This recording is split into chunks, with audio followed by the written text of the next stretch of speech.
इस वक्त की बड़ी खबर बरमुड़ा गांव से देखिए किस कदर एक महिला के बच्चे को सकुरा ज्यादा नुबड़ा बोल बोल के परेशान करते हुए देखिए बच्चा रोने लगा। तभी रोने की आवाज सुनकर वहाँ पे बच्चे की मम्मी और बोले कि खुद तो पहले तू नूबे दूसरों को बोलता है, और ले गए अपने बच्चों को खुशी खुशी घर।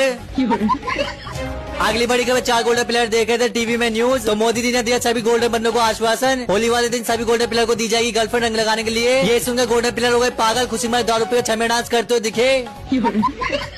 देखिए किस कर 3 बहन भाई खड़े थे, आपस में बातें कर रहे थे, तभी अचानक वहाँ पर आए एडम। तभी लड़की के दोनों भाई पीछे लगी गुलवाल को तोड़ने लगे। एडम ने बोल दिया लड़की के भाई को नुबड़ा, और ये बोलकर जल्दी से वहाँ से भागने लगा। ये बात पता चलने पर लड़की के भाई को उसकी चड्डी फाड़ कुटाई करने के लिए उसके पीछे भागा। अब तक की बड़ी खबर अज्जू भाई ने कर दिया मोको को प्रपोज और बोले आई लव यू बाबू पड़ जाओ। ये देखकर मोको को आया गुस्सा, मोको ने बोल दिया अज्जू भाई को नुबड़ा पतलू। ये देखकर अज्जू भाई वहाँ से गए अपने घर और 6 महीने बाद आए बॉडी बनाकर मोको के पास। मोको के मारा मुक्का, मोको की हो गई मौत। हत्या करके अज्जू भाई हुए अपने घर फरार। और ऐसी फनी न्यूज देखने के लिए हमें फॉलो